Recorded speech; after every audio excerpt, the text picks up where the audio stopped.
Olvídate de servir en tus propias fuerzas.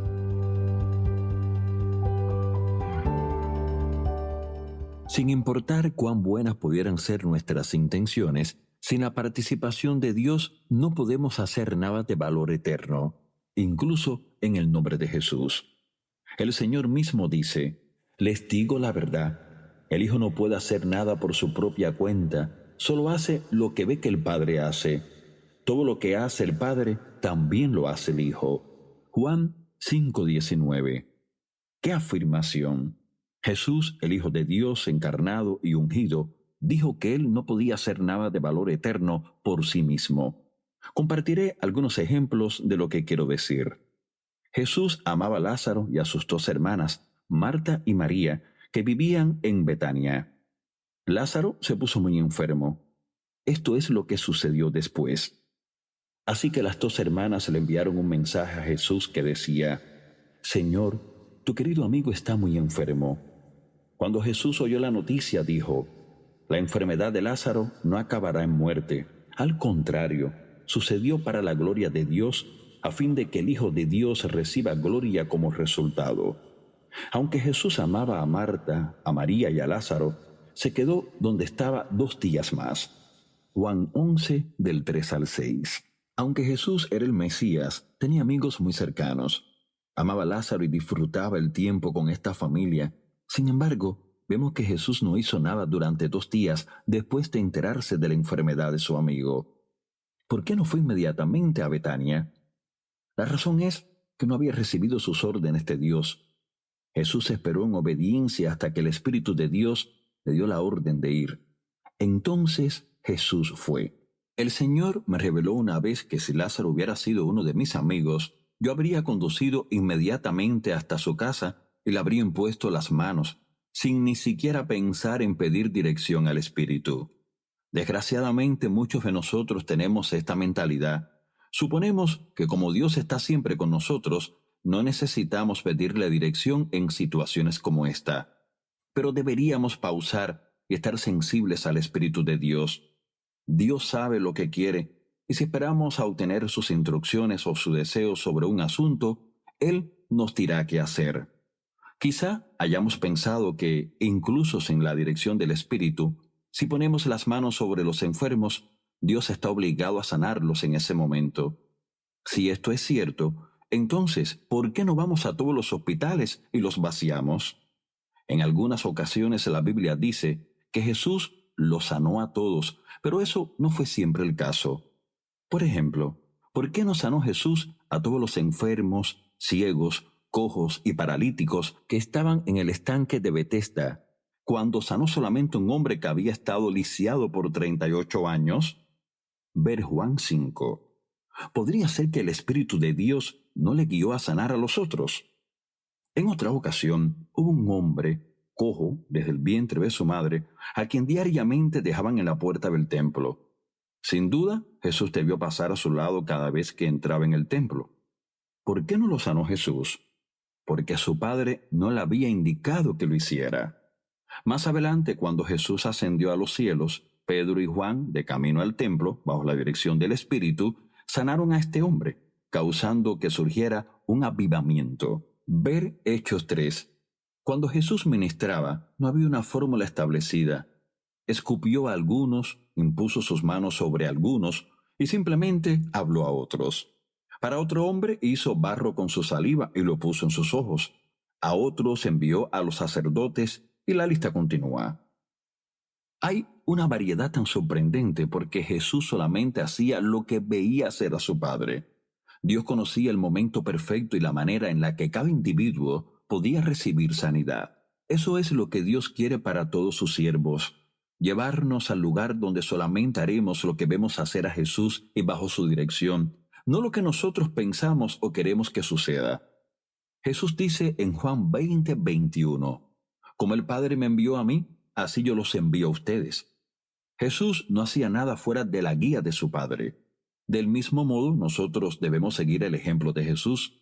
Debemos vivir como Él, ser guiados por el Espíritu Santo, caminando como solamente Él puede dirigirnos.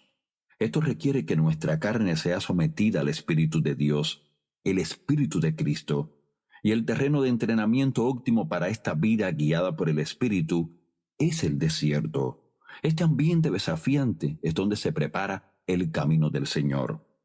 Dios le dijo a Moisés tras 40 años de entrenamiento en el desierto: Ahora ve, porque te envío al faraón, tú vas a sacar de Egipto a mi pueblo Israel. Pero Moisés protestó: ¿Quién soy yo para presentarme ante el faraón?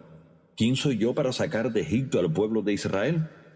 Dios contestó: Yo estaré contigo. Éxodo 3, del 10 al 12. Ahora, comparemos esto con lo que Dios dijo sobre las personas que se envían a sí mismas. Yo no envié a estos profetas, sin embargo van de un lado a otro afirmando hablar en mi nombre. No les he dado ningún mensaje, pero aún así siguen profetizando. Yo estoy contra estos falsos profetas. Sus sueños imaginarios son mentiras descaradas que llevan a mi pueblo a pecar. Yo no los envié ni los nombré y no tienen ningún mensaje para mi pueblo. Yo, el Señor, he hablado. Jeremías 23, 21 y 32. ¡Ay! Eso duele. Ninguno de nosotros quiere un mensaje como ese del Señor. A los 40 años de edad, Moisés no pudo ayudar a beneficiar a los hijos de Israel cuando intentó por primera vez liberarlos, porque Dios aún no lo había enviado.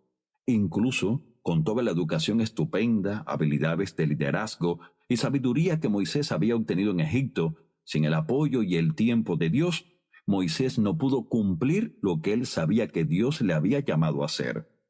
Su vano esfuerzo solo dio como resultado la muerte de un opresor egipcio. Aunque sus intenciones eran nobles, este intento inicial de cumplir su misión hizo más mal que bien. Tras 40 años de entrenamiento en el desierto, emergió un nuevo Moisés que no haría nada excepto lo que Dios le dijera. Ahora, en el momento designado por Dios, bajo el liderazgo de Moisés, todo un ejército termina en el fondo del Mar Rojo. Esa es la diferencia entre nuestra fuerza y la fuerza de Dios, un ejército completo comparado con un solo soldado.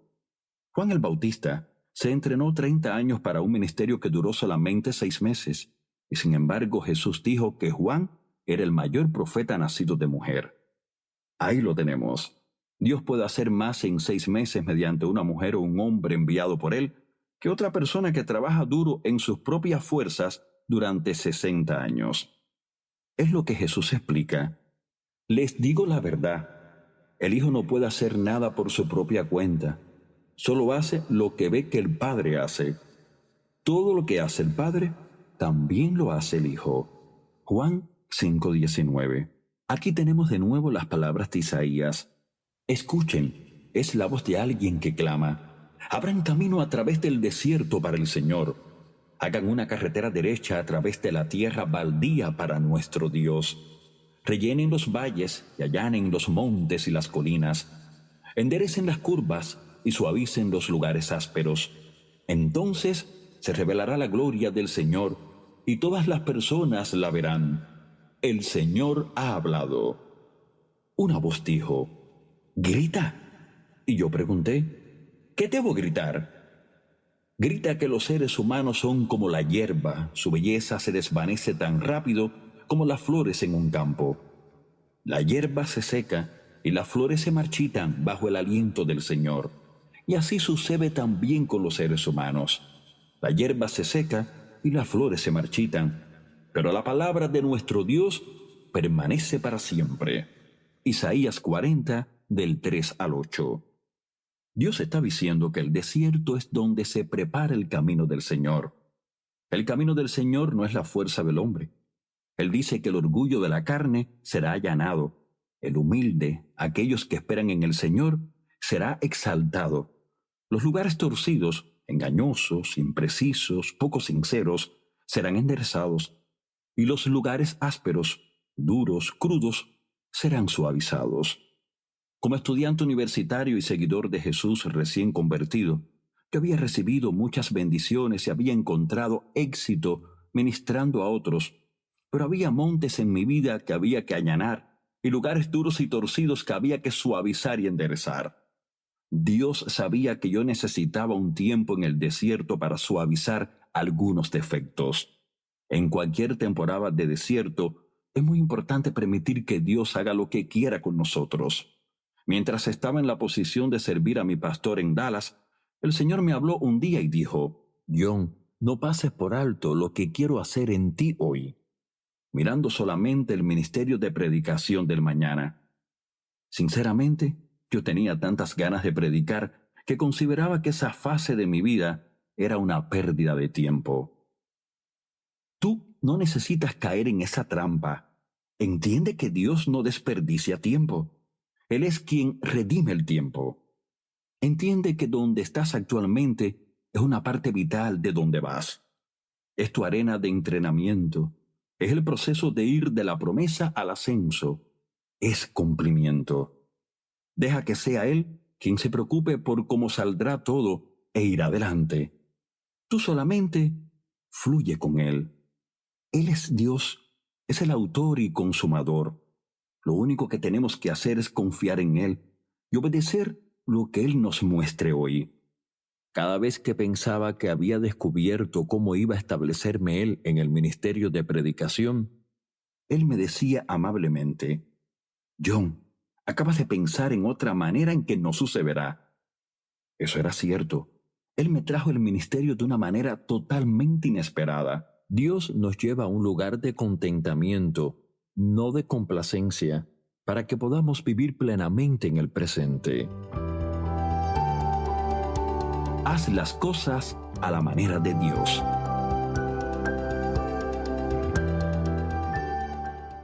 Cuando Dios da su autoridad y poder a un hombre, mientras mayor es la autoridad y el poder otorgados, mayor es el juicio por no obedecer al Espíritu del Señor. Dios no juzgó a Moisés a los 40 años cuando hizo las cosas a su propia manera, porque la autoridad y el poder de Dios no estaban aún sobre él.